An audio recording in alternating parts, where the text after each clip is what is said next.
Kyle had stopped counting the days by the time his body learned to anticipate the station's breathing. 47 cycles, the Vorathi calculated time, but his human circadian rhythm had fractured weeks ago. He woke when the corridors contracted, the biological walls pressing inward with a sound like wet leather stretching. He slept when they expanded, the temperature dropping enough that his breath misted in the amber light that served as his only measure of night.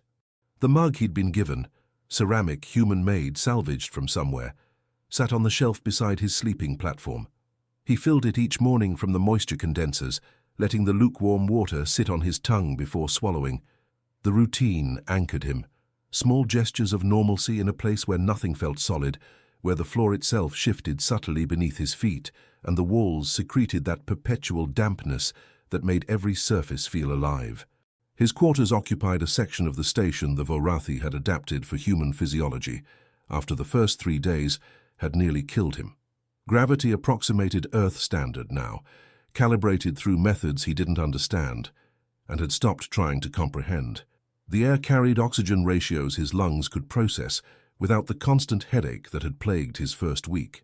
But the walls still breathed, still secreted, still responded to his presence in ways that reminded him he existed inside a living organism rather than a constructed habitat. He dressed in the clothes they'd provided, soft, synthetic, temperature-regulating fabric that clung to his skin like a second layer. The Vorathi didn't understand human modesty, but they'd observed enough to replicate approximations of what captive humans seemed to need. He ran his fingers through his hair, feeling where it had grown longer than he'd ever worn it. No mirrors existed in his quarters, no reflective surfaces, no way to see what 47 cycles had done to his face, though he could feel the changes in the hollows beneath his cheekbones and the way his clothes hung looser on his frame. The summons came as pressure behind his eyes, not painful, but insistent, a sensation like hands pressing gently against his temples from the inside. The matriarch wanted him. Kyle rolled his shoulders, feeling the familiar tension settle between his shoulder blades. His body had learned to interpret her calls before his conscious mind registered them. Elevated heart rate, shallow breathing, a tightness in his chest that could have been anxiety or anticipation. He'd stopped being able to distinguish between the two. He left his quarters and moved through corridors that responded to his presence like a dog recognizing its owner. The lighting shifted from ultraviolet to amber as he passed, the station's biological systems adjusting for his human eyes. His footsteps made no sound on the damp floor. He'd learned to walk differently here, weight distributed carefully, movements measured. The station felt everything, registered every pressure point, every shift in temperature his body heat created against its surface. Other Vorathi moved past him in the wider passages. They acknowledged his presence with shifts in their bioluminescent patterns, communication he couldn't interpret, but had learned meant he wasn't considered a threat. He kept his eyes forward, his breathing steady, his posture as neutral as possible. They were massive beings, their forms defying easy categorization. Somewhere between organism and architecture, their consciousness distributed through masses that seemed to flow more than walk, their surfaces covered in microscopic cilia that moved in constant waves. The ceremonial chamber occupied the station's core, accessible through a passage that narrowed as it descended. Kyle paused at the entrance, his hand resting against the membrane that served as a door. It warmed under his palm, recognizing his biosignature through chemical markers in his sweat, then contracted to allow him passage. The matriarch waited on her platform, her vast form arranged in what he'd learned to recognize as attentiveness. The chamber's ceiling vaulted high above them, lost in shadows where bioluminescent organisms pulsed in patterns that hurt his eyes if he looked directly at them. The air tasted different here, heavier, carrying chemical compounds that made his mouth water involuntarily, and his thoughts slow to a dreamlike pace. He approached the smaller platform that had been constructed for him during his second week, climbing the steps until he stood at the height of her primary sensory organs. This close, her heat enveloped him like standing too near a furnace. The microscopic cilia covering her surface moved in constant waves, creating air currents he felt against his bare forearms, against the exposed skin of his neck. She didn't transmit immediately. The matriarch had learned that he needed time to adjust, his neural pathways requiring a moment to prepare for the consciousness sharing that would follow. He stood still, controlling his breathing the way he'd taught himself. 4 counts in, hold for 4, 4 counts out.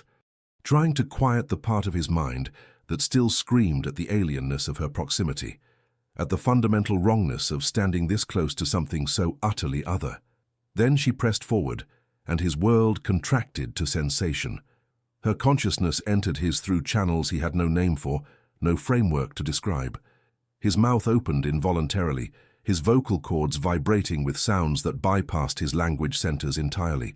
The words emerged in sequences his human anatomy struggled to produce, his throat straining, his jaw aching from the effort of creating shapes it had never evolved to make. He spoke for her. Treaty terms regarding water rights on the human settlement of Proxima Base, resource allocations for the mining colony on Dust, the careful diplomatic language that meant survival for human colonies barely clinging to existence in Vorathi-occupied space. The session lasted 2 hours. When she finally withdrew, he sagged against the platform's railing, his legs trembling with the effort of staying upright. His throat burned like he'd been screaming. His head throbbed with the echo of thoughts that weren't his own, neural patterns too complex for his brain to properly process. Saliva pooled in his mouth, his body's confused response to the neurological invasion. The matriarch remained close. Closer than protocol required. Her cilia brushed his forearm, a sensation like electricity dancing across his skin. Not unpleasant exactly, but intensely present.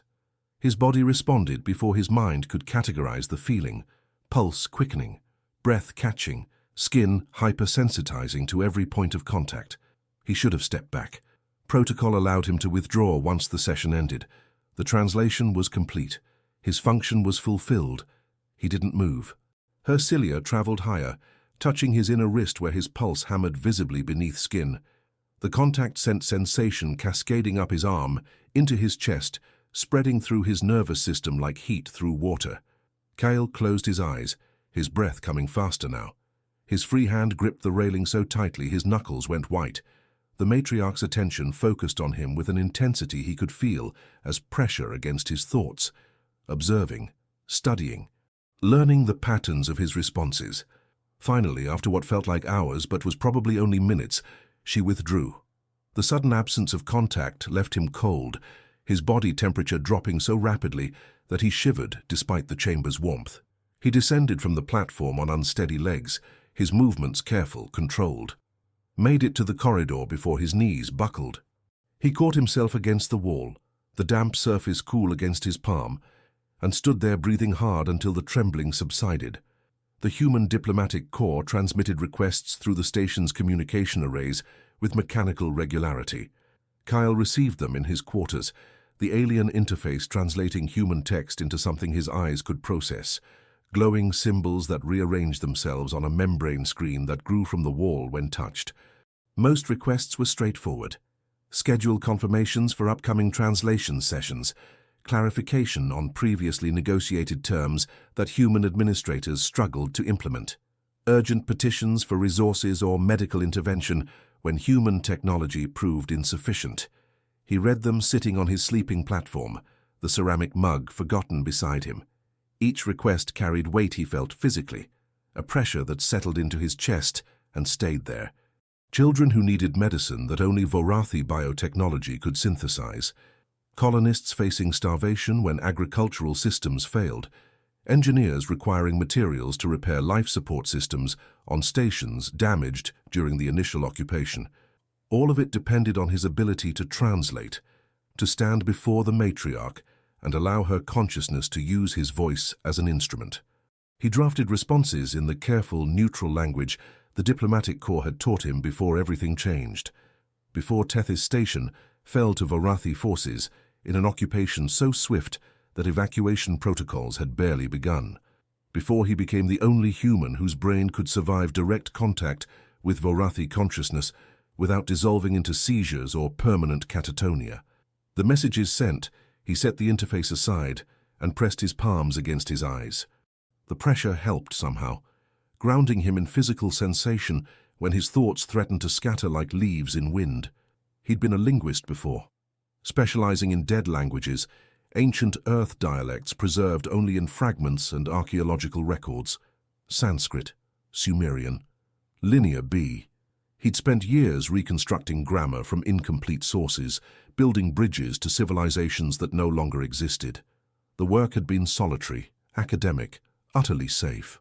He'd lived in university archives, surrounded by texts and silence, touching history without ever having to touch another living person. Nothing had prepared him for this, for becoming a bridge himself, for having his neural pathways invaded and used, his voice borrowed to speak thoughts that weren't his own. The station's breathing shifted, walls contracting with the approach of what passed for evening in this place. Kyle stood and moved to the small food preparation area, a depression in the wall that extruded human-compatible nutrition when he pressed his hand against specific points. The Vorathi provided what his body needed, though he'd never been able to identify the source. Protein paste that tasted vaguely like mushrooms and dirt, carbohydrate blocks with a texture somewhere between bread and wet clay, supplements in liquid form that made his throat numb. He ate mechanically, not tasting, just fulfilling biological necessity. His body had grown leaner here, muscle definition becoming more prominent as subcutaneous fat burned away. Not from starvation, the Vorathi carefully monitored his nutrition, but from the constant low-grade stress of existing in an environment fundamentally hostile to human physiology. After eating, he cleaned the mug with water from the condensers. The simple ritual mattered more than it should. Human hands performing human tasks with a human object, proof that some part of him remained unchanged. He returned to his sleeping platform and lay down, staring at the ceiling. The bioluminescent organisms embedded in the walls pulsed in slow rhythms, their light shifting through colors his brain struggled to process. Ultraviolet, infrared, wavelengths that existed at the edges of human perception. He thought about the matriarch's cilia on his forearm, the way his body had responded to that contact, immediate, visceral, undeniable, the electricity of it, the way his pulse had jumped and his breath had caught, and something low in his abdomen had tightened with a sensation he refused to name. His hand moved to his forearm, fingers tracing where she'd touched him. The skin felt normal. No residue, no mark, no physical evidence of contact. But the memory of sensation lingered, sharp enough that his pulse quickened again. Kyle rolled onto his side, pulling his knees toward his chest. The position made him feel smaller, more contained, less exposed. Sleep came eventually, though his dreams carried textures he couldn't name and colors that didn't exist. The next summons came during what his body insisted was morning, though the station's day-night cycle bore no relationship to Earth's rotation. Kyle woke to pressure behind his eyes and the walls already expanding into their daytime configuration. He sat up slowly, his neck stiff from sleeping in a position his spine hadn't appreciated. His throat felt raw, a residual effect from yesterday's session that the Vorathi medicine could ease but never fully eliminate. He swallowed carefully, wincing at the soreness, then moved to the food preparation area. Hot liquid emerged when he pressed the right sequence, something approximating tea, though the flavor bore only passing resemblance to anything he remembered from Earth. He drank it slowly, letting the heat soothe his abused vocal cords. The ceremonial chamber awaited, but he took his time. Small acts of autonomy, tiny resistances against the inevitability of his function. When he finally left his quarters, the corridors seemed more active than usual. Vorathi moved through the passages with purpose, their bioluminescent patterns flashing in sequences that suggested urgency. Something had changed in the larger political landscape. Something significant enough to disrupt normal station routines. The ceremonial chamber confirmed his suspicion. When he entered, he found not just the matriarch but 3 other high-ranking Vorathi arranged around her platform. Their presence filled the space with overlapping chemical signatures that made his head swim immediately. The matriarch had received a complex proposal from the human settlement on Kepler Station, a 3-way resource exchange involving medical supplies, rare earth minerals, and agricultural products. The terms required careful negotiation, each clause weighted with implications for both species' survival. This session lasted 4 hours. Kyle stood on his platform, his voice emerging in sounds that made his throat progressively rawer. The Vorathi language, if it could be called language, existed at frequencies that stressed human vocal anatomy beyond its evolutionary design. He felt blood vessels strain in his neck. His jaw locked and released repeatedly, muscles spasming from the unnatural shapes. The multiple Vorathi consciousnesses pressed against his thoughts simultaneously, creating a cacophony that threatened to fragment his sense of self entirely. He gripped the platform railing, using physical sensation to anchor himself. Pain became clarity. The bite of metal against his palms reminded him of boundaries, of where his body ended and theirs began. When they finally withdrew, he tasted copper. He'd bitten his tongue at some point, though he couldn't remember when. Blood mixed with saliva, the metallic taste filling his mouth. The three visiting Vorathi departed, their forms flowing from the chamber with the fluid grace their species possessed. But the matriarch didn't move away. If anything, she pressed closer. Her mass shifted, blocking his view of the chamber's exit. Not threatening. He'd learned to read threat in her movements, and this wasn't that, but deliberate, intentional. Her cilia extended, touching his shoulders, the back of his neck, the vulnerable curve where his spine met his skull. Kyle's breathing went shallow. The contact sent sensation cascading through his nervous system. Not pain, but something his brain kept trying to categorize as pleasure and failing. Too alien for that simple label. Too intense. Too overwhelming. His hands gripped the platform railing harder, knuckles white, tendons standing out in sharp relief. Body rigid with the effort of staying still when every instinct screamed contradictory commands. Flee. Submit. Fight. Surrender. The matriarch's heat surrounded him like being wrapped in a living furnace. Her chemical signatures filled his lungs with every breath, compounds that made his thoughts slow and his skin flush. He could feel his pulse everywhere, in his throat, his wrists, his temples, behind his eyes. The rhythm seemed to synchronize with the station's breathing, as if his body was learning to match its patterns to this alien environment. She was observing him, studying his responses with an attention that felt more intimate than any human touch he'd experienced, and he had so little experience to draw from.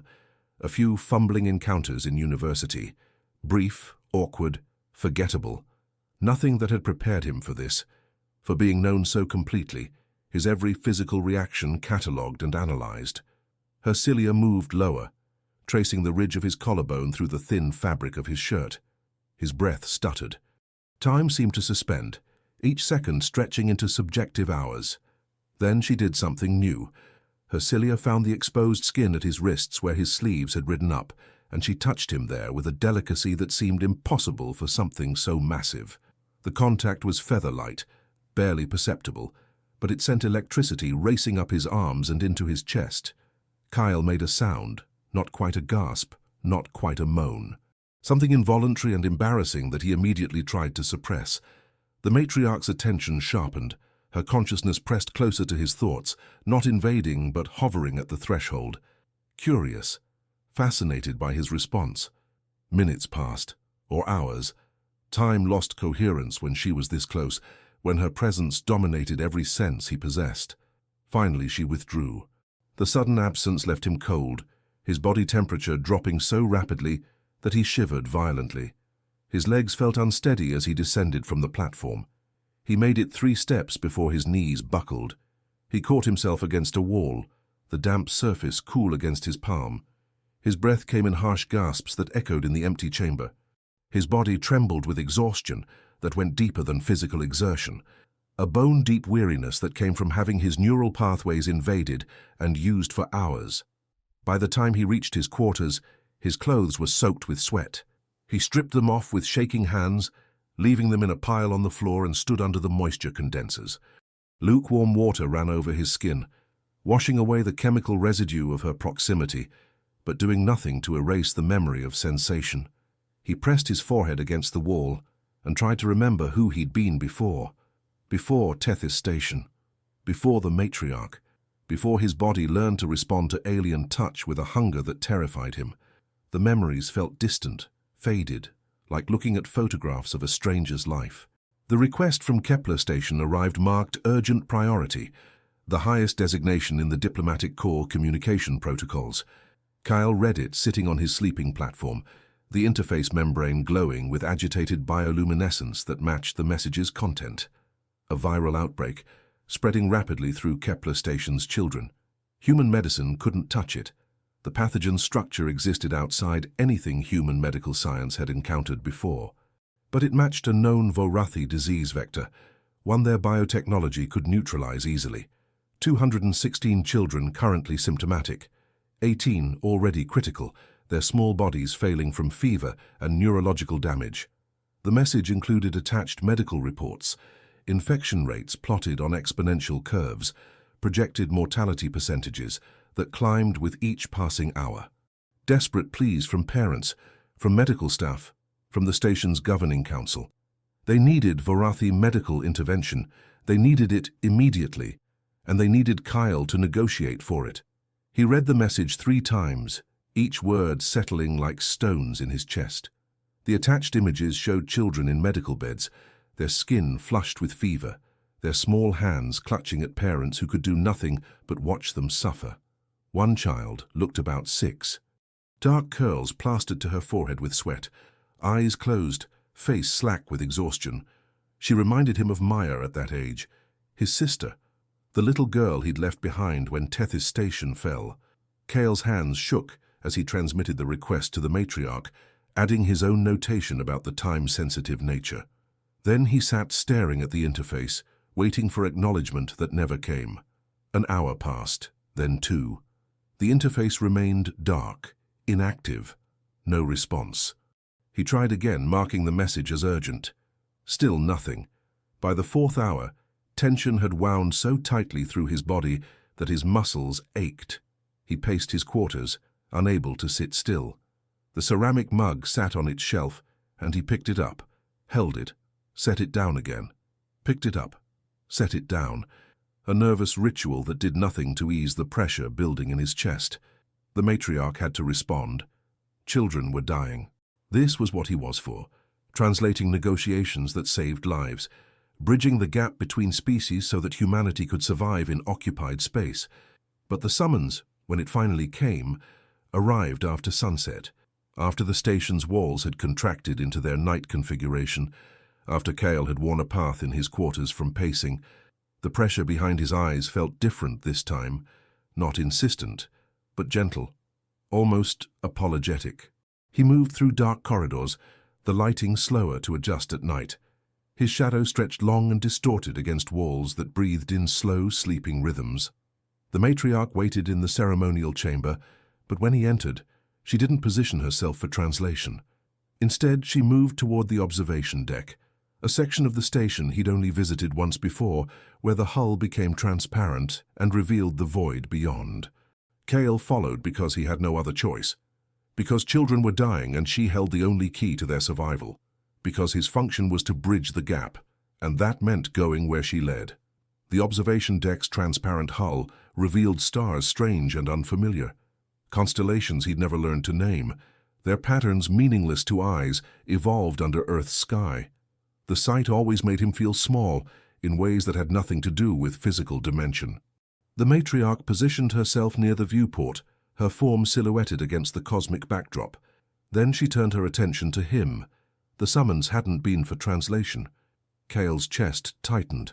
"There are children dying on Kepler Station," he said aloud, though he knew she couldn't pass individual words.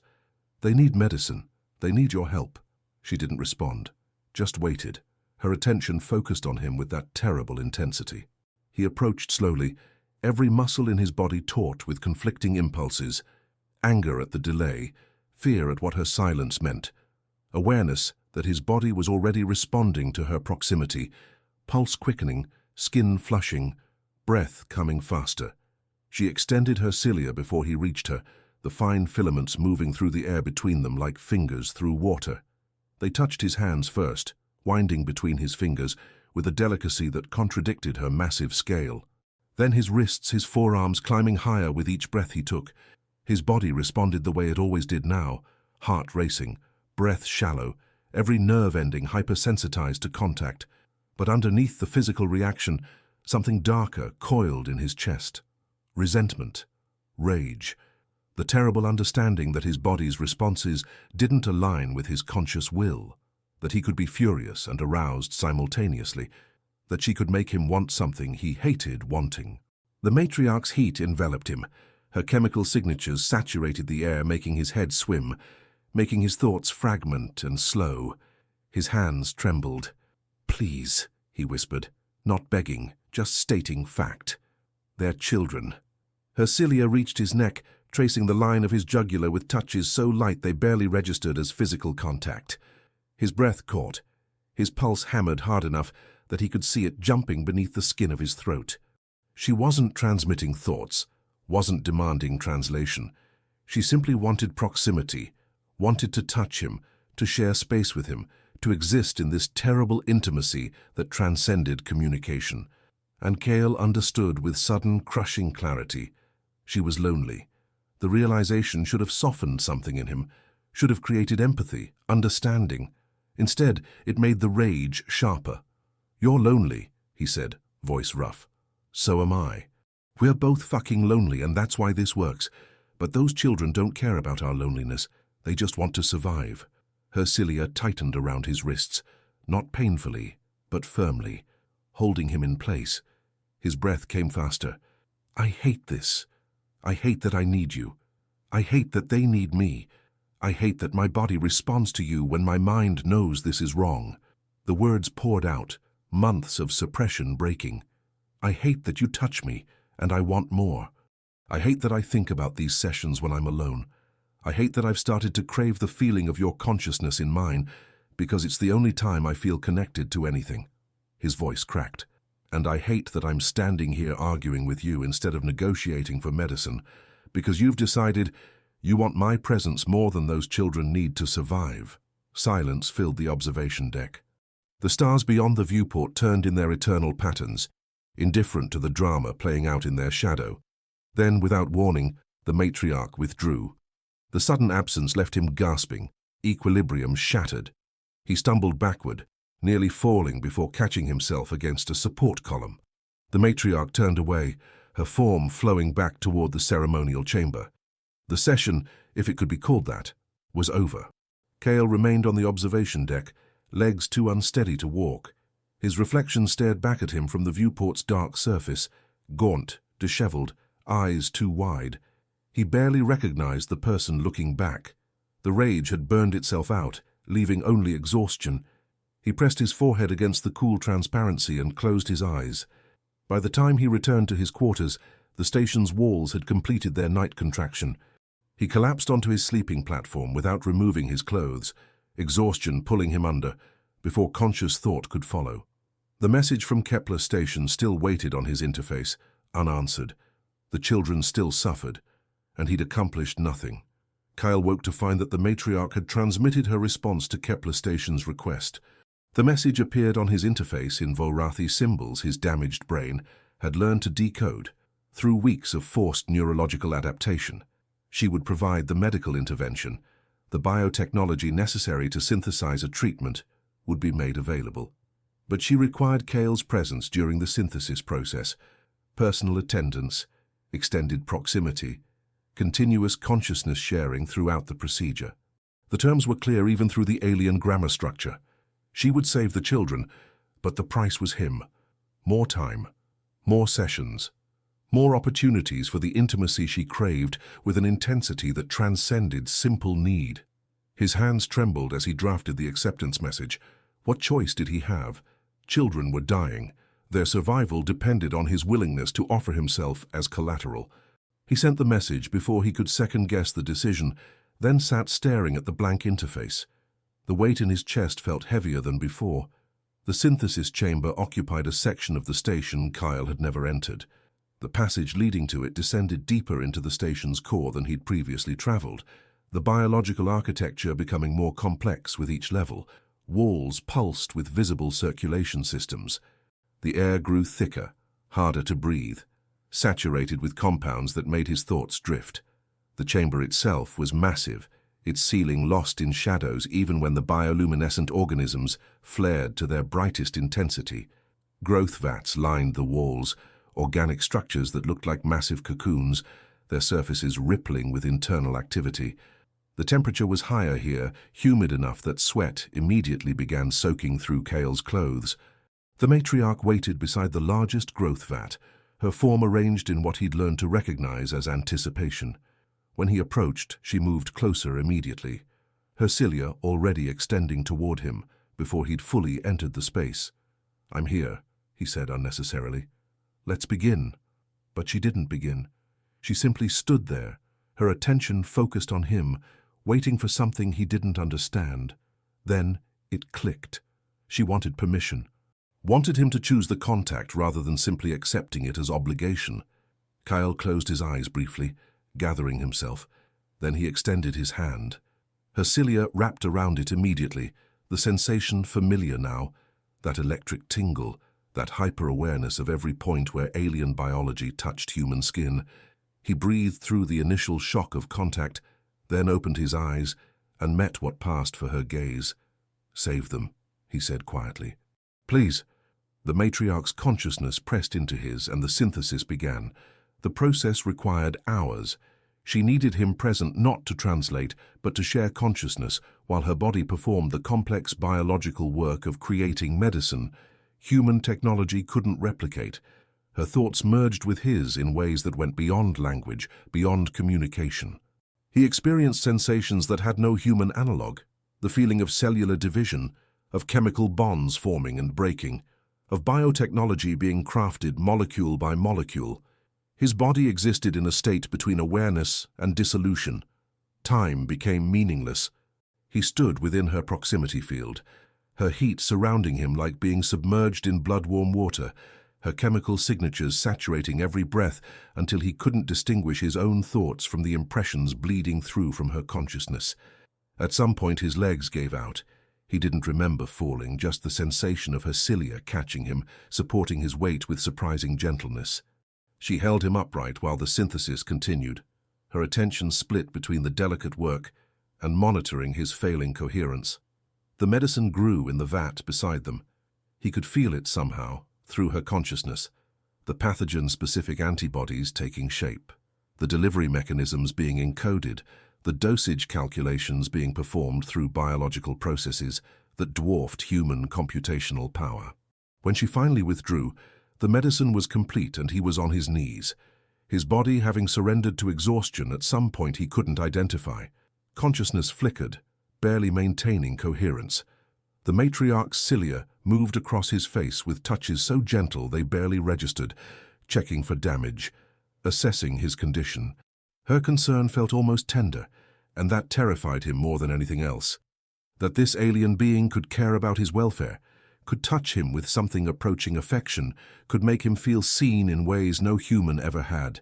She helped him stand, her cilia supporting his weight, guiding him from the synthesis chamber back toward his quarters. The journey blurred. He had fragmented memories of corridors passing, of walls that breathed in rhythm with his labored breathing, of her presence constant beside him.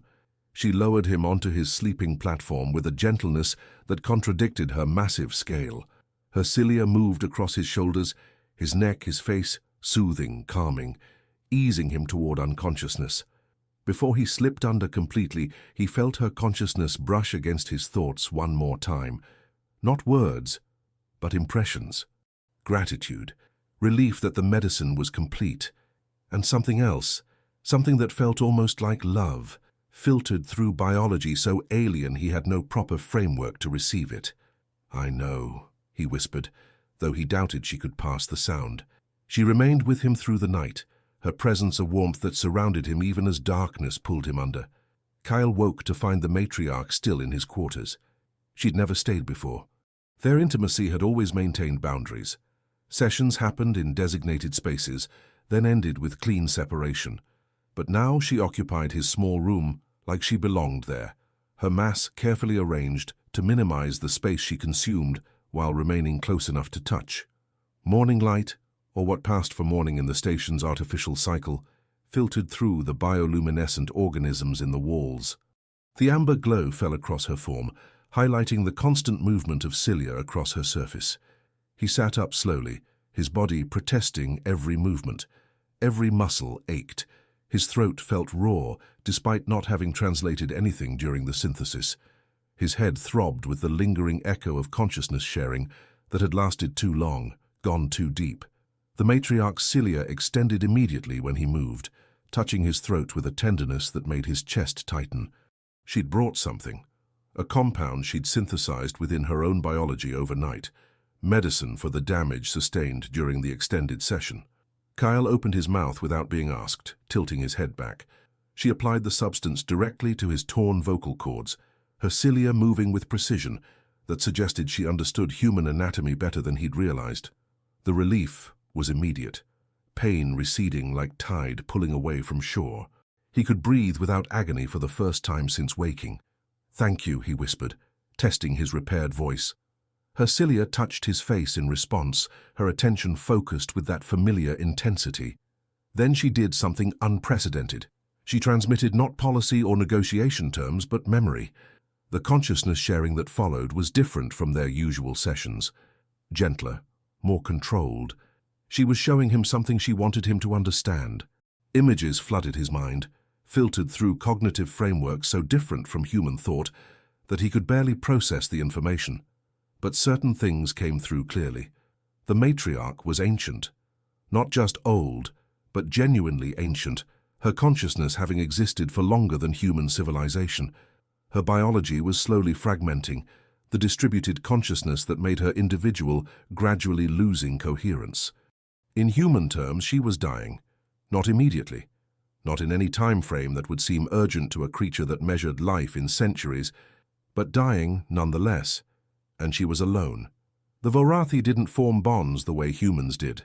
Their consciousness sharing served reproductive and political functions, but genuine intimacy, the kind that transcended function, didn't exist in their social structures. The matriarch had performed her role for centuries, making decisions that affected billions of beings, but always in isolation, always separate, until Kale, the only being in occupied space whose neural architecture could survive contact with her consciousness without being subsumed by it, the only one who could touch her thoughts and remain himself, the only source of genuine connection she'd encountered in her long existence. The images shifted, showing him moments from their sessions through her perception, the first time his consciousness had brushed against hers and she'd felt genuine two-way communication, the growing awareness that he was unique, irreplaceable, the decision to keep him close, to extend sessions, to seek proximity beyond what translation required. She'd been preserving him, protecting him from the political currents that might have seen him transferred to another station or returned to human space, keeping him close not from possessiveness, but from desperate need to not die completely alone. The transmission ended, and Kale found tears streaming down his face. Understanding crashed through him with the weight of revelation. Everything, all of it, had been her reaching for connection before isolation swallowed her entirely. He reached for her cilia without thinking, pulling them close, pressing them against his chest where his heart hammered. "I understand," he said, voice thick. "I'm alone too. I've always been alone." Her consciousness brushed his thoughts gently, acknowledging, grateful that he finally saw her clearly. They sat together in silence while the station breathed around them, two desperately lonely beings who'd found each other across impossible distances. The message from Kepler Station arrived 2 days later. The medicine had worked. All 216 children were recovering. The 18 who'd been critical had stabilized. No deaths. Complete success. The attached messages from grateful parents blurred on the interface screen.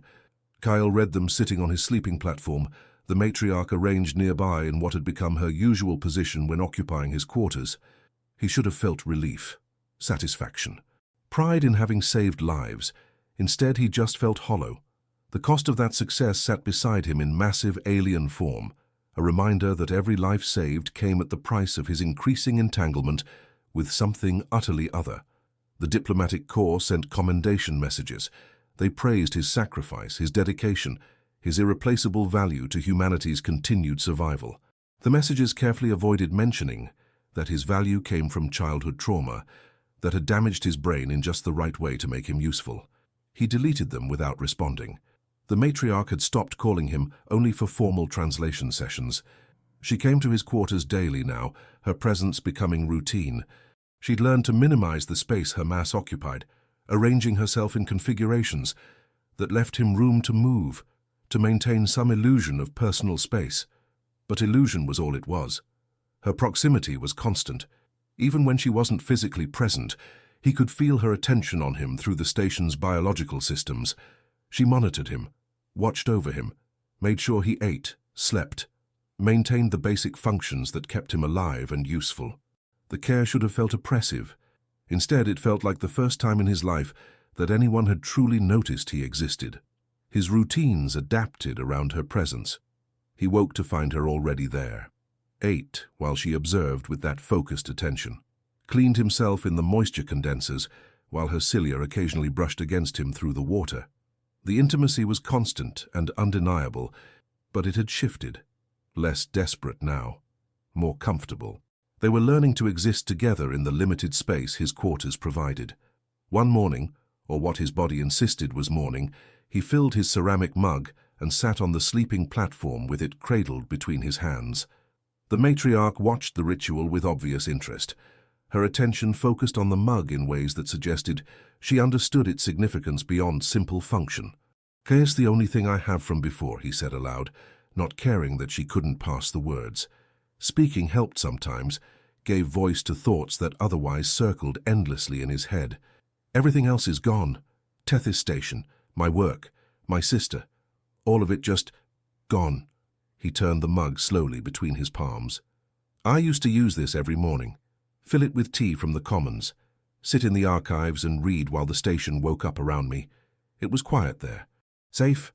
No one bothered me because I was just the weird linguist who spent all his time with dead languages." His throat tightened. "I was so fucking lonely and I didn't even know it. I thought I preferred being alone. Thought human connection was just too complicated, too messy, too likely to end badly.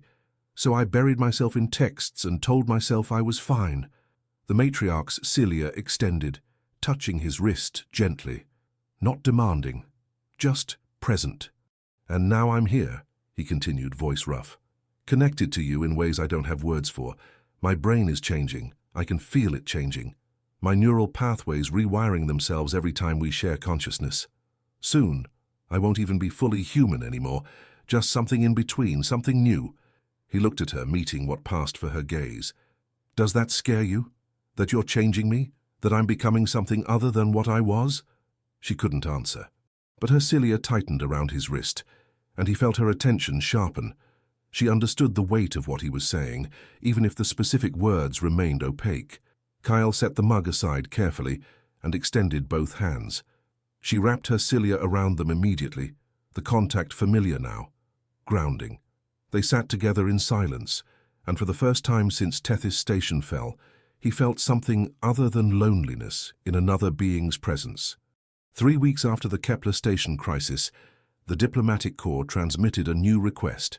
A human settlement on the outer colonies had discovered a Vorathi breeding ground in their territory. The discovery violated treaties that had kept fragile peace between species since the occupation began. Both sides were preparing for conflict. Military assets were being moved, defensive positions established. The situation balanced on a knife's edge. One wrong move, one misunderstood communication, and war would ignite across multiple systems. The diplomatic corps needed immediate negotiation, needed Kyle to translate the most delicate diplomatic language of his entire tenure, terms that might prevent catastrophe or accelerate it, depending on how precisely he could convey meaning between fundamentally different species. He read the briefing documents 3 times, his hands shaking harder with each pass. The breeding ground was sacred to the Vorathi. Disturbing it was among their highest taboos. But the human settlement couldn't relocate. They'd invested everything in that territory, built infrastructure that couldn't be moved, put down roots in soil that was now contested. Both sides had legitimate claims.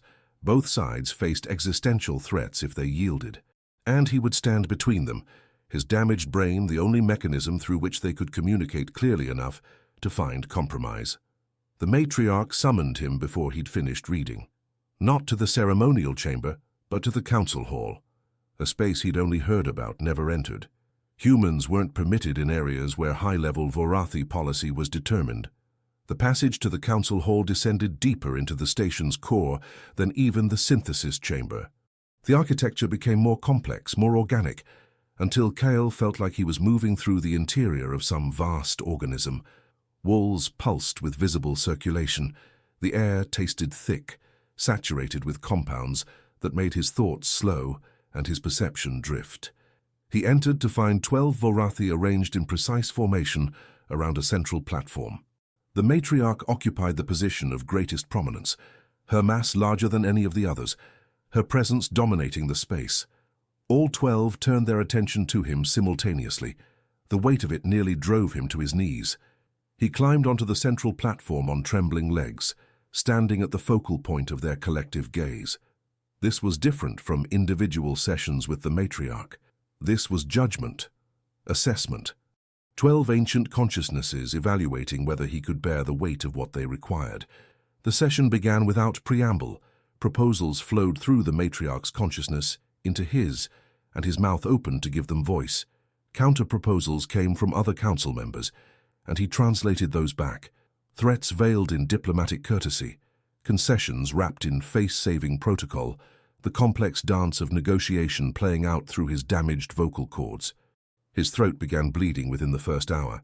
He could taste copper between each word, could feel torn tissue protesting the unnatural sounds.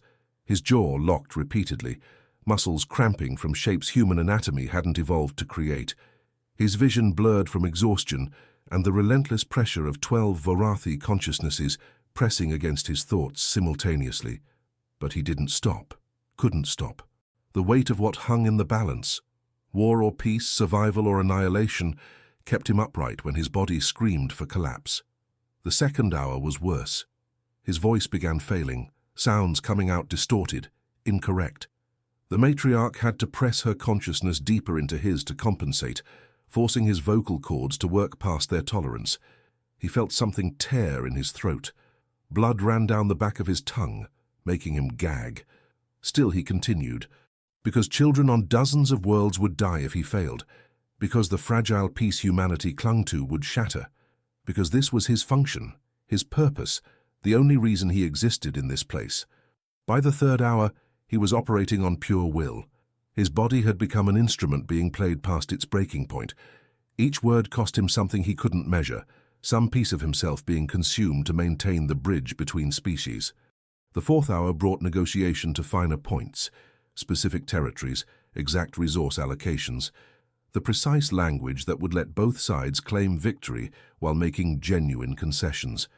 His mind fragmented under the complexity, consciousness splitting into shards that barely cohered. The fifth hour saw terms finally reached, compromises that satisfied neither side completely but prevented immediate conflict. The breeding ground would be relocated using Vorathi biotechnology. The human settlement would receive compensation and expanded territorial rights. Both species would maintain the fragile peace that was all either could afford. When the council finally dismissed him, Kyle made it 5 steps before his legs completely gave out. The floor rushed up to meet him. He had a confused impression of impact, of pain blooming across his shoulder, of darkness closing in. The matriarch caught him before unconsciousness took him completely. Her cilia wrapped around his torso, supporting his failing body with surprising strength. She carried him from the council hall, through passages that blurred in his fading vision, back toward his quarters. The last thing he registered before darkness claimed him was her consciousness pressing against his thoughts. Not demanding, not using, just present. Concerned in ways that transcended the functional relationship between tool and wielder. Kyle woke to pain that lived in his throat like broken glass. He tried to swallow and immediately regretted it, the sensation making his eyes water. His jaw ached so deeply that even breathing hurt. His shoulder throbbed where he'd hit the floor. The matriarch sat beside his sleeping platform, her form arranged closer than he'd ever seen her. One section of her mass actually rested against the platform's edge, an intimacy that would have been unthinkable weeks ago. She'd brought medicine, multiple compounds arranged in organic containers that had grown from her own biology overnight. When she saw he was awake, her cilia extended immediately, touching his throat with infinite gentleness. The first compound was a numbing agent, She applied it directly to his damaged vocal cords, and blessed relief flooded through him. The second was cellular regeneration catalyst, speeding healing that would normally take weeks into days. The third was something that tasted sweet and made his thoughts drift pleasantly, probably a pain management compound. She administered each one with a care that suggested she understood human fragility far better than he'd realized. When she finished, she didn't withdraw. Her cilia remained on his throat, moving in slow patterns that were probably monitoring his healing, but felt like caresses. Kyle's eyes drifted closed. The pain had receded enough that exhaustion could claim him properly, but before sleep could take him, he felt the matriarch's consciousness brush against his thoughts, not demanding entry, asking permission. He opened himself to her, too tired to resist even if he'd wanted to. The consciousness sharing that followed was different from anything they'd experienced before. She wasn't using him to translate, wasn't seeking the communion that eased her loneliness. She was simply there, present with him in his pain, sharing the burden of recovery rather than witnessing it from outside. He felt her awareness of his damaged throat, her concern for the tears in his vocal cords, her careful monitoring of his healing process. But underneath that clinical observation, something deeper resonated, genuine care for his well-being that had nothing to do with his function as translator. She was worried about him, not about losing a useful tool, but about him specifically, about Kyle, the lonely linguist whose damaged brain had made him irreplaceable, whose company had become precious to her in ways that transcended mere utility. The realization made his chest ache in ways that had nothing to do with physical injury. When she finally withdrew, he opened his eyes to find her still impossibly close. Her cilia remained on his throat, but they'd moved to his face as well, touching his cheeks, his jaw, the vulnerable curve where his ear met his skull. "You care about me," he whispered, voice barely audible through his healing throat. "This isn't just loneliness anymore. You actually care." She couldn't respond in words, but her cilia tightened slightly against his skin. Acknowledgement, confession. Kale's breath caught. His hand moved almost involuntarily, reaching for the cilia nearest him. He wrapped his fingers around them gently, holding rather than being held. "I care about you too," he admitted. "I don't know when it happened. Somewhere between the sessions and the proximity and the consciousness sharing, you've become important. Not because you hold power over me, not because I need you to survive, just because you're you." His throat threatened to close, but not from injury this time. "That terrifies me, because you're dying, and I'm going to lose you eventually. And because caring about you means I've given up on ever being fully human again. I've accepted that I'm becoming something other, something that exists between species. Something new." Silence filled the quarters, broken only by the station's eternal breathing. The matriarch's consciousness brushed his thoughts one more time, brief, gentle, carrying impressions that felt like gratitude, relief, joy, sorrow, all mixed together in ways human emotion couldn't properly separate. She stayed with him through the day, monitoring his healing, applying compounds at intervals, simply being present. When night fell and the walls contracted, she finally withdrew to give him space to sleep. But Kale found he didn't want space anymore. He'd grown accustomed to her presence, to the constant awareness of her attention, to the strange comfort of never being truly alone. Sleep came slowly, and when it did, his dreams carried colors that had no names and sensations that transcended anything purely human. 4 days later, when his throat had healed enough for speech, the message arrived. Not from the diplomatic corps this time, but from Maya, his sister, the 14-year-old girl he'd left behind when Tethys Station fell. Except she wasn't 14 anymore, 15 now, growing up in refugee settlements while he existed in alien proximity, light years away. The message was longer this time, more desperate. She'd heard about the Kepler station crisis, heard that he'd nearly died saving those children, heard that the diplomatic corps was looking for his replacement because they recognized his health couldn't sustain the demands being placed on him. She'd found transport to the neutral zone, bribed, begged, or bargained her way onto a civilian ship that operated in the buffer space between Vorathi-controlled territory and free human space. She was there now, waiting, desperate to see him, to confirm he was still alive, still himself. She wanted him to come home. Kyle read the message sitting on his sleeping platform, the matriarch arranged nearby in her usual position. His hands shook so badly he had to set the interface down. Home. The concept felt alien. What was home? Tethys Station didn't exist anymore. The university archives where he'd spent years were light years away in free space. Maya was in a refugee settlement somewhere, living in conditions he could barely imagine. And he was here, in quarters that had become familiar, with a being who'd become essential, his neural pathways rewiring themselves daily to accommodate consciousness sharing that went deeper with each session. He could request transfer to the neutral zone. The diplomatic corps would arrange it if he insisted. They were already looking for replacements, testing other humans with neural damage to see who else might survive Vorathi consciousness sharing. Eventually, they'd find someone, and he'd be free to leave. Free to return to a humanity that would see him as damaged, changed other. Free to live separated from the only being who truly understood his consciousness. Free to be alone again in ways he'd forgotten how terrible loneliness could be. The matriarch Cilia touched his wrist gently. She'd been monitoring his biomarkers, had noticed the sudden spike in his stress response. Her consciousness pressed at the edges of his thoughts, not invading but offering connection if he needed it. Kyle looked at her, meeting what passed for her gaze. "My sister wants me to come home," he said quietly. "She's in the neutral zone, waiting for me." The matriarch's cilia tightened slightly, understanding, even without words. "I could go," he continued. "Eventually they'll find someone else who can translate, maybe not as well as me, but well enough, and then I'd be free to leave, free to see Maya again, free to try to rebuild some kind of human life." His voice cracked. "But I don't want to go. That's the truth I can't say to anyone else. I don't want to leave you. I don't want to stop the sessions, stop the consciousness sharing, stop existing in this space between species we've created together." Tears ran down his face. "What does that make me? What kind of person chooses an alien over their own sister? What kind of human accepts transformation into something other and calls it progress?" The matriarch's consciousness brushed his thoughts. Not answering. She couldn't provide answers he'd accept, just present, acknowledging the weight of his dilemma. Kyle sat in silence for long minutes, the message from Maya still glowing on the interface. Finally, he picked it up again and began drafting a response. Brief, factual. He was alive. He was healing. The neutral zone wasn't safe for her. She needed to return to the settlements.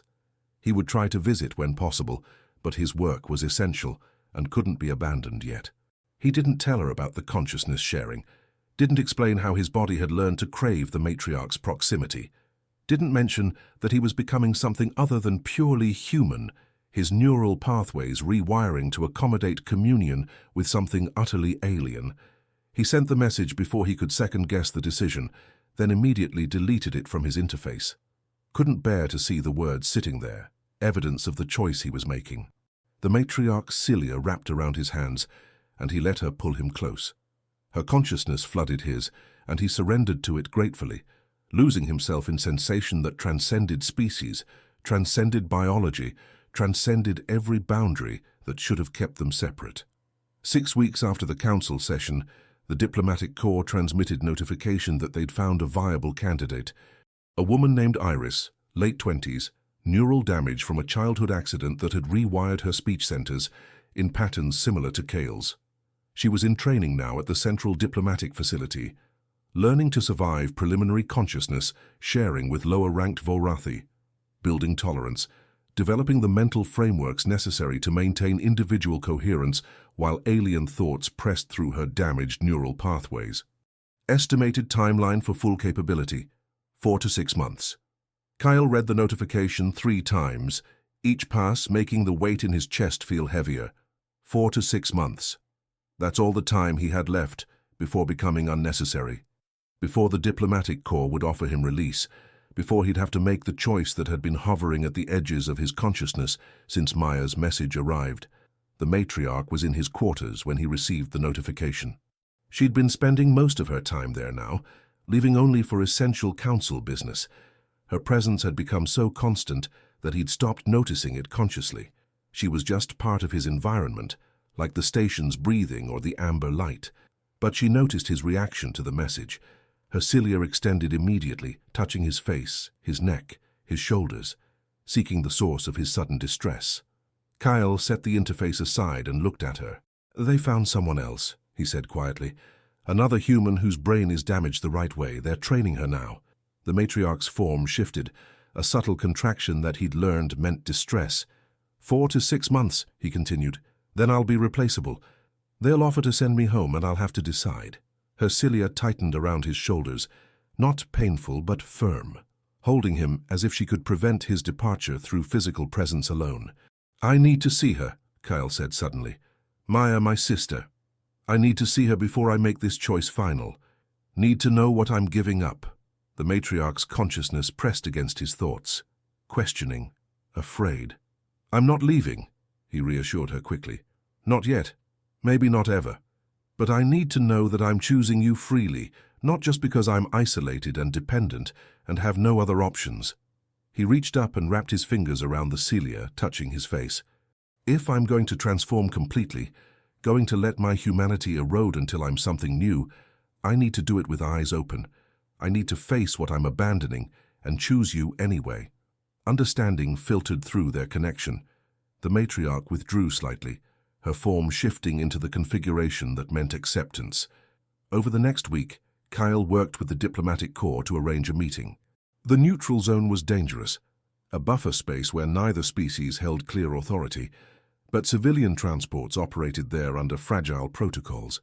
He could travel there for a brief meeting if the matriarch authorized his absence. She did, though her distress was palpable through every session leading up to his departure. The transport vessel was cramped, designed for cargo rather than passengers. Kyle sat in a corner of the hold, surrounded by crates and containers, while the ship navigated through space that felt empty in ways the station never did.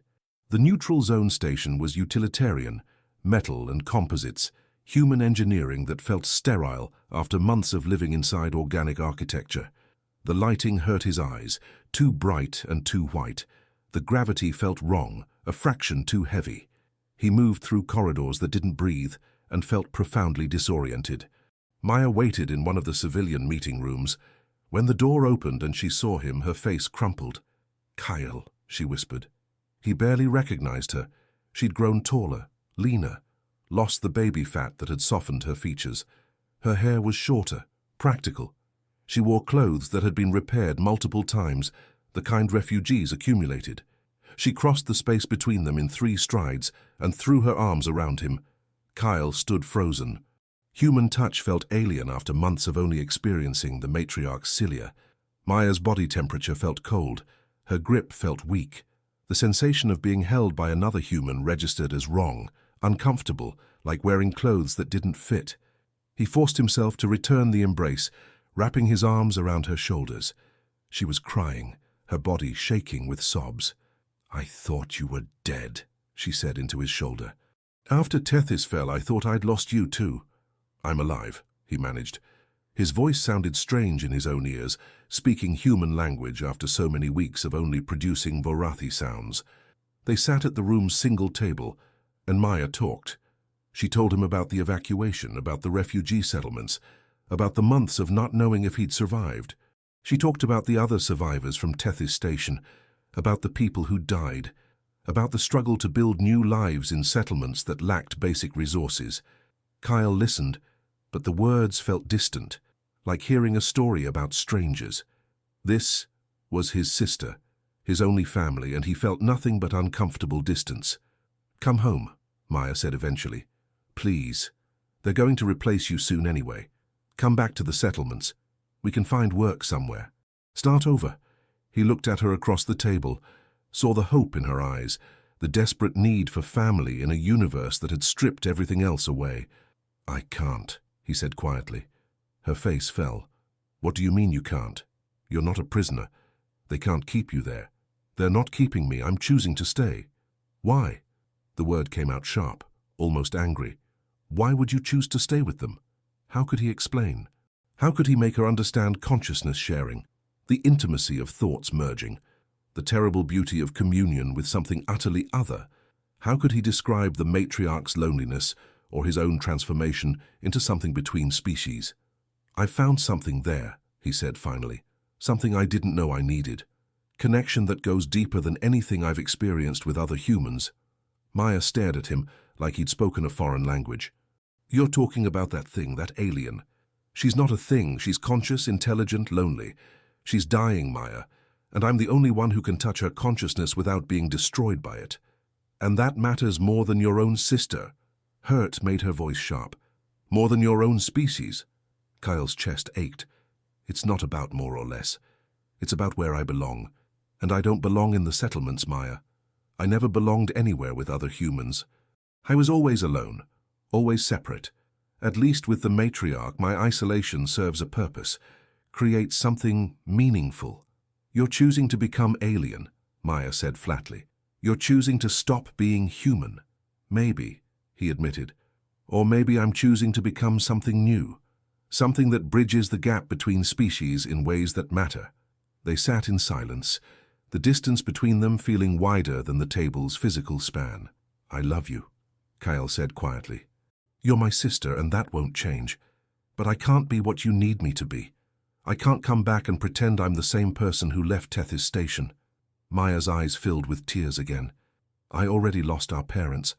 I can't lose you too. You're not losing me. I'll stay in contact, visit when possible, but my life is there now with her. That's the choice I'm making." She looked at him for a long moment, then stood abruptly. "I can't watch you do this. Can't watch you choose that thing over your own humanity." She walked to the door, paused with her hand on the panel. "When you remember who you are, when you finally see what you've given up, I'll be in the settlements. But I won't wait forever." The door closed behind her, and Kyle sat alone in the sterile human room, feeling the weight of his choice settle into his bones. The journey back to the station felt longer than the outbound trip. Kyle sat in the cargo hold of the transport vessel, surrounded by crates, feeling the distance from the matriarch like a physical ache. He'd made his choice, seen Maya, faced what he was abandoning, and chosen the alien consciousness over human connection. The weight of that decision should have crushed him. Instead, he felt oddly light, free. When the transport docked with the station, he moved through the airlock with something approaching eagerness. The biological corridors welcomed him, lighting shifting to amber immediately. The damp walls felt familiar, comforting. The station's breathing matched his own respiratory rhythm. He was home. The matriarch waited in his quarters. She'd arranged her mass in the smallest configuration possible, contracted with anxiety. When he entered, her form expanded immediately, cilia reaching toward him with desperate urgency. Kyle crossed the space between them and let her touch him. Her cilia wrapped around his arms, his shoulders, his neck. Cataloging that he was whole, unharmed, returned. "I'm here," he said softly. "I came back." Her consciousness pressed into his, and he opened himself completely. Let her feel his certainty, his choice, his commitment. He'd seen the alternative and chosen her anyway. The relief that flooded through their connection was almost overwhelming. She'd been terrified he wouldn't return. Had spent the days of his absence convinced she'd lost the only source of genuine communion she'd ever found.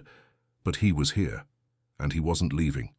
Kyle settled onto his sleeping platform, and the matriarch arranged herself around it. Her mass surrounded him, her heat enveloping him, her presence absolute. "I need to show you something," he said. "I need you to understand what your loneliness looks like from the outside." He opened his consciousness deliberately and shared his memories of Maya, the desperation in her eyes, the hurt when he'd chosen to return, the recognition that she'd lost her brother not to death, but to transformation. Then he shared his own emotional response, the distance he'd felt holding her, the wrongness of human touch after months of only experiencing the matriarch's cilia, the realization that he'd changed so fundamentally that human connection no longer resonated the way it should. The matriarch received the memories with her usual careful attention. When he finished, she shared in return, showing him her own history of isolation, the centuries of performing her function without genuine intimacy, the slow erosion of hope that she'd ever find connection before her consciousness fragmented completely. They were mirrors, Kyle realized, both desperately lonely, both damaged in ways that made normal connection impossible, both finding in each other something that transcended the boundaries that should have kept them separate. "I'm staying," he said aloud, voice steady. Not because I have no other choice, not because I'm trapped or dependent, but because this matters to me. You matter to me. Her cilia tightened around him, and he felt her gratitude, her relief, her joy filtered through alien neurology. I'm going to keep changing, he continued. My neural pathways will keep rewiring. Eventually, I won't be fully human anymore. I'll be something between, something new. He met what passed for her gaze. And I'm choosing that. Choosing transformation over stagnation. Choosing connection with you over isolation with my own species. The matriarch's consciousness wrapped around his thoughts like an embrace, accepting, grateful, offering communion that went beyond what either species could achieve alone. They spent the night in consciousness, sharing that was deeper than any session before. No translation, no diplomacy, just two beings touching each other's thoughts with a tenderness that transcended biology. When dawn came, or what passed for dawn in the station's cycle, Kale woke to find himself still wrapped in her presence. His body felt different, lighter, more integrated with his environment. He was transforming, had been transforming all along, but now he was doing it consciously, with full awareness of what he was becoming, and it felt right. The message from the diplomatic corps arrived 3 months later. Iris had completed her training. Her neural compatibility was confirmed. She could begin taking over translation duties gradually, allowing Kyle to reduce his workload. They were offering him release. Option to return to human space with full benefits, medical support for the neurological changes he'd undergone, assistance reintegrating into human society. Kale read the message once, then deleted it without responding. The matriarch was in the synthesis chamber when he found her, working on some biological project he didn't fully understand. She turned her attention to him immediately when he entered, her focus sharpening. "They want to let me go," he said without preamble. "The new translator is ready. I'm officially unnecessary now." Her form contracted slightly, old fear surfacing. "I'm not going," he continued quickly. "I deleted the message. I'm staying here, with you." Relief flooded through their connection when she pressed her consciousness against his. "But I want to formalize it," Kyle said. "I don't want to exist in limbo, always waiting for the diplomatic corps to recall me. I want to officially terminate my contract with them. Make it clear I'm choosing to stay permanently." The matriarch's cilia extended, touching his face with infinite gentleness. Over the next week, Kyle worked through the bureaucratic process of resigning from diplomatic service. The corps tried to dissuade him, sending messages about the value of his work, the importance of his unique capabilities. But he was firm. Iris could handle translation duties. He had other priorities now. When the final paperwork was processed, he felt a weight lift that he hadn't fully recognized was there. No more obligation, no more duty, just choice. He moved his few possessions, mainly the ceramic mug, from his assigned quarters to the intimate chamber that had become the space he and the matriarch primarily occupied. The matriarch rearranged her mass to accommodate his presence permanently, creating configurations that gave him space while maintaining constant proximity. They developed new routines. Kyle would wake and fill his mug, sitting on the platform they'd built together, while the matriarch worked on whatever biological processes occupied her time. Sometimes they'd share consciousness, but more often they simply existed together in comfortable silence. The diplomatic corps sent reports about Iris's progress. She was handling basic negotiations well, though her capacity for extended sessions remained limited compared to Kale's. The Vorathi councils accepted her as a functional replacement, though none seemed to develop the connection with her that the matriarch had formed with Kyle. He read the reports with detached interest. That was someone else's life now. His existence had narrowed to the intimate chamber, to consciousness-sharing sessions that went deeper with each iteration, to the slow transformation of his neural architecture into something that existed between species. One evening, or what his body now recognized as evening based on the station's rhythms rather than any external marker, the matriarch did something unprecedented. She created a growth specifically for him, a small platform that conformed to human anatomy, temperature regulated, positioned permanently beside her core mass. It was a gift, an acknowledgement that this space was now their shared territory rather than hers alone. Kale ran his fingers over the surface, feeling the warmth, the subtle responsiveness to his touch. "Thank you," he whispered. Her cilia wrapped around his hand, and he felt her affection, filtered through alien neurology, but recognizable nonetheless. He settled onto the new platform, and the matriarch arranged herself around him. Not constraining, just present. They shared consciousness as the station breathed through its night cycle, their thoughts merging and separating in rhythms that felt more natural with each repetition. Kale's neural pathways continued rewiring. He could feel the changes now, new connections forming, old patterns dissolving. His sense of individual identity had become more fluid, more comfortable existing in states between full consciousness and merged awareness.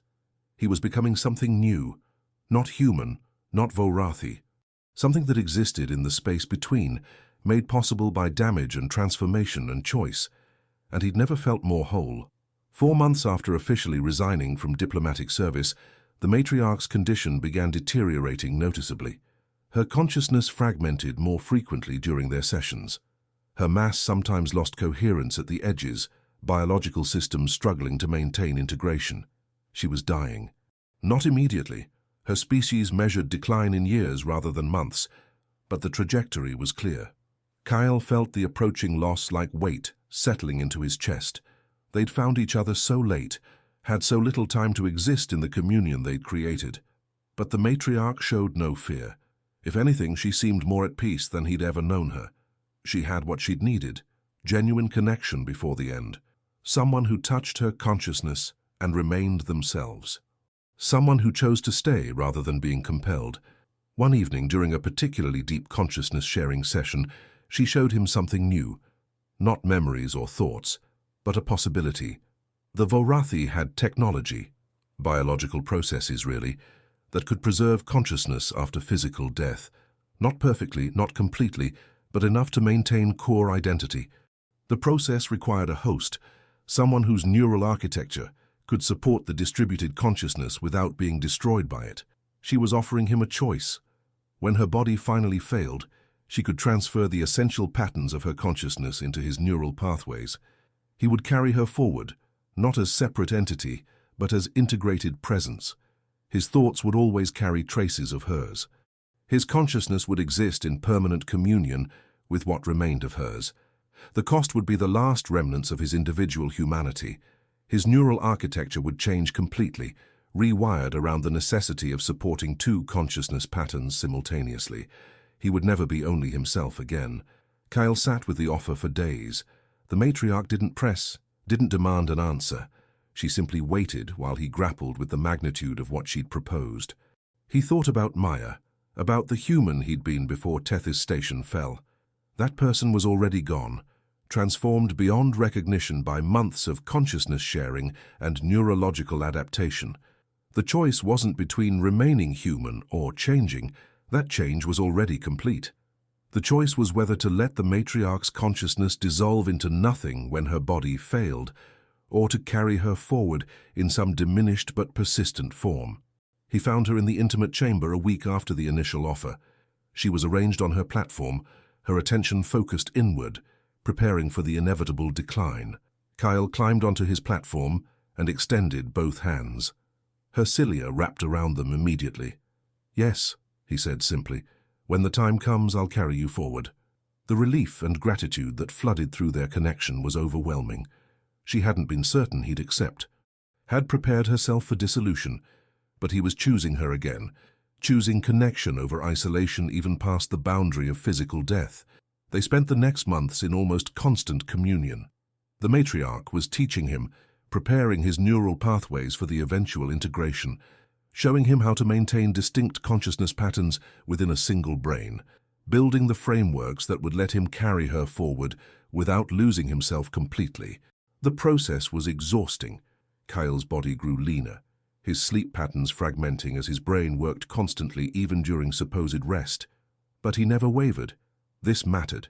She mattered. The diplomatic corps sent occasional messages, checking on his well-being.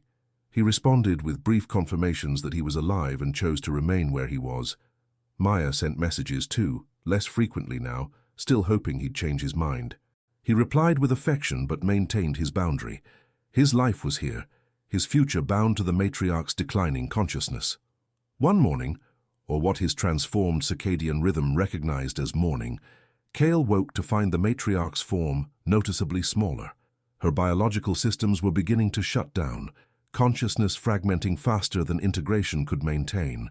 The end was approaching. She called him to the intimate chamber, and they sat together. Her cilia wrapped around his hands, her consciousness pressed as deeply into his as their connection allowed. "I'm ready," Kyle said quietly. "Whenever you are." Her affection filled his thoughts. Gratitude, love, filtered through alien neurology but recognizable for what it was. They began the transfer that evening.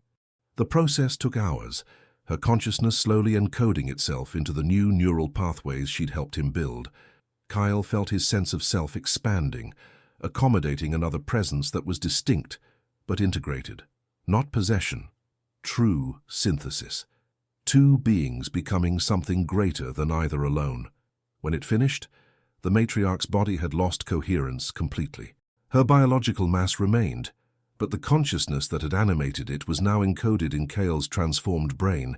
He sat alone in the intimate chamber, except he wasn't alone. Her presence remained, quieter than when she'd had her own form, but unmistakably present.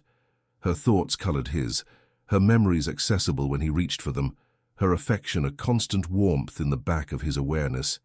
He filled his ceramic mug and sat on his platform, the mug cradled between his hands. The ritual felt different now, shared. She experienced it through his senses, finding something beautiful in the simplicity of warm ceramic against skin. "We did it," he whispered aloud. "You're still here." Affirmation resonated through their shared consciousness. Agreement, satisfaction. Kyle stood and moved through the station that had become home. The corridors shifted their lighting for him as always, but now two consciousnesses experienced that response. Two beings noticed the station's breathing, felt its warmth, existed in communion that transcended the boundaries of individual identity. The diplomatic corps would note his changed biosignature eventually, would realize something unprecedented had occurred. But by then, it wouldn't matter. He was beyond their jurisdiction, beyond human governance entirely. He'd become something new, a bridge not just between species but between states of being, carrying forward consciousness that would have dissolved, maintaining connection that should have been impossible. He returned to the intimate chamber as the station's walls contracted into night configuration, settled onto his platform with his mug still warm between his hands, and for the first time in his life, in either of his lives now, Kyle felt completely whole. Two consciousnesses merged into synthesis, two desperately lonely beings finding communion that transcended death itself, two fragments creating something unprecedented and irreplaceable. He closed his eyes and let their shared awareness drift, comfortable in permanent connection, content in transformation that had cost everything and given back more than either could have imagined.